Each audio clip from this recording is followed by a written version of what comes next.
Diwali, this word stems from the Sanskrit Deepavali, meaning a row of lights.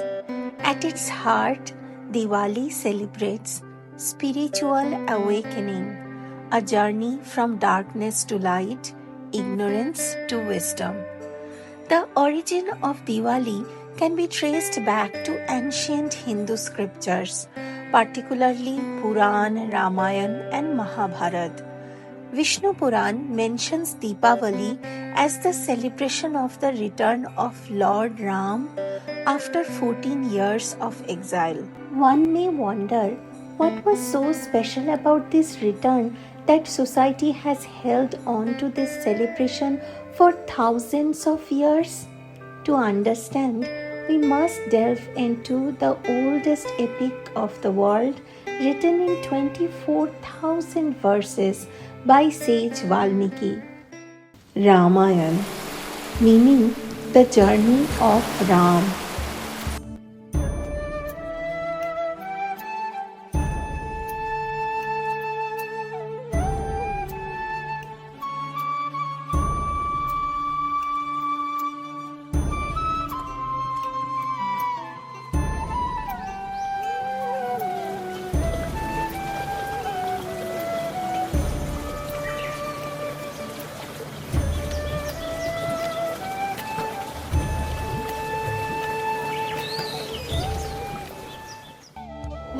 Long ago, recent astronomical research says that 14,000 years ago, there was a prosperous kingdom named Ayodhya, with marvelous architecture, gardens filled with flowers, and the cleanest water. From the king's court to the common people, everyone was well educated, everyone was wealthy. Ayodhya's king Dasharath himself was a scholar, deeply loved by his subjects. He had 3 queens, Kaushalya, Sumitra, and Kaikeyi, and 4 sons, the eldest Ram, born of Kaushalya, Bharat from Kaikeyi, Lakshman and Shatrughna from Sumitra. Immense love among these 4 brothers remained just as strong as they grew into skilled warriors through rigorous training to protect the welfare of the people. Their bond was beautifully complemented by their wives, the 4 princesses of the kingdom of Mithila, Sita, Urmila, Mandavi, and Shrutakirti, who were married to Ram, Lakshman, Bharat, and Shatrughna respectively. Ram and Sita's union was miraculous. Sita was the adopted daughter of Mithila's king Janak, who he loved more than his life. Sita possessed an otherworldly grace, a blend of beauty, wisdom, and strength that complemented Ram's every quality. Their mutual love was so profound that they could read each other's mind without uttering a single word. They were deeply loved by the family and the kingdom. One day, King Dasharath convened a council with citizen representatives, other kings, and forest tribe leaders to choose the crown prince. His joy was boundless as the council selected Ram. Who would not choose him? A great warrior with unmatched skills in both war and governance, keeping people's welfare first. Yet, he was so humble. His calm demeanor, humility, righteousness, and dedication to truth held Ram in the highest esteem and earned everyone's deep love. Therefore, the entire kingdom erupted in celebration as Ram was set to be the crown prince next day.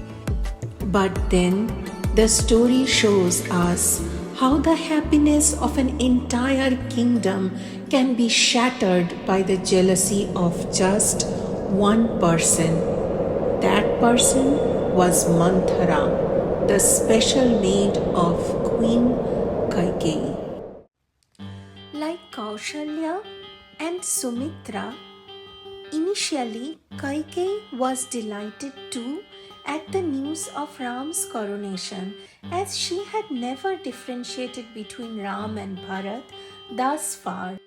But Manthara poisoned her mind, turning her joy into jealousy within hours. In a heartbreaking twist, Kaikeyi used two promises Dasharath had once granted her in good faith to demand that Ram be exiled to the forest for 14 years and Bharat be crowned the king. King Dasharath, mighty in the eyes of his people, pleaded like a beggar with Kaikeyi to change her mind, but she was unrelenting. Summoning Ram, she conveyed her wishes and reminded him of the king's promise. In an instant, Ram's world turned upside down, betrayed by the one he loved as mother. Yet he calmly said, "So be it. I will go to the forest to uphold the king's words." His thought was, if a king's promise could be broken, how could a kingdom trust its ruler? His father's honor was way more important than his own happiness. Not only he accepted his fate without hesitation, he went on to console Kaushalya, Sumitra, and the guilt-ridden Dasharath, calm the royal court, and most importantly, pacify the devastated people of Ayodhya who were ready to either revolt or follow him into exile. The only two he could not convince were Sita and Lakshman.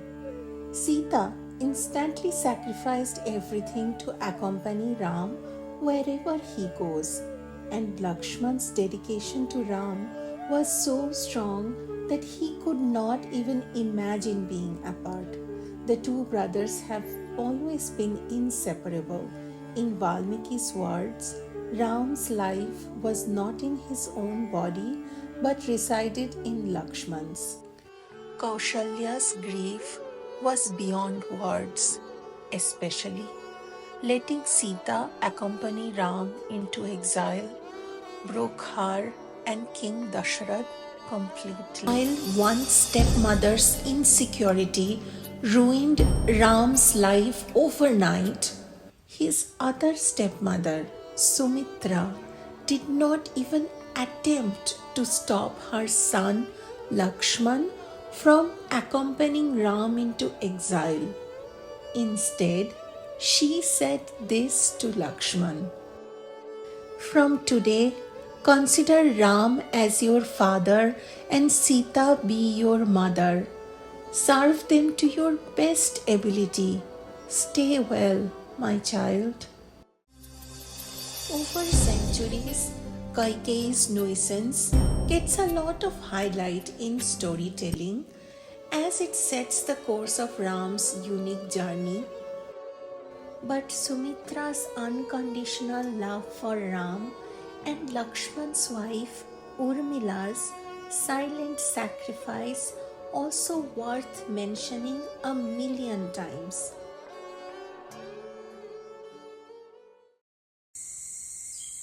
Their life in exile was filled with extreme hardship, yet they were happy. How? Happiness prevailed through Ram and Sita's love and respect for each other, and Lakshman's unwavering devotion for them, and their deep affection for him. Ram's exile shattered the spirit of Ayodhya. It drained the life from King Dasharath, who passed away in profound grief. Bharat and Shatrughna, who had been away this entire time, returned to find the once joyous kingdom devastated. Bharat's pain, guilt over his mother's action, and helpless anger finally shattered Kaikeyi's unjust ambitions. After observing Dasharath's last rite, he immediately set out with Shatrughna to bring Ram back. When they finally met, Dasharath's death agonized Ram, Sita, and Lakshman. Bharat pleaded Ram to return, but he remained steadfast in his decision to uphold his father's promise even beyond his death. Ram embraced Bharat and insisted that he should become the king. Bharat kept refusing, but finally he had to agree to go back, but not as a king. He took Ram's sandals, placing his footwears on the throne of Ayodhya, became the guardian of Ram's kingdom. Bharat told Ram that he will take care of the kingdom only until Ram's exile is over. If Ram does not return to Ayodhya after the 14-year ends, the next day Bharat will enter a fire, ending his life. After meeting Bharat and Shatrughna, Ram, Sita, and Lakshman ventured deeper into the forest. Every challenge comes with an opportunity to grow. They made the best out of their challenges of exile by moving from one forest to another, gaining new perspectives. They met many sages along their way and kept learning from them. 10 long years have passed, but despite all they had endured, what they did not know that their greatest trial did not happen yet. It is still knocking at their door. But how much can love, loyalty, righteousness, and power of good endure? Will they all be able to go back? Join us for part 2, where we uncover the ultimate trials and the triumph of light over darkness.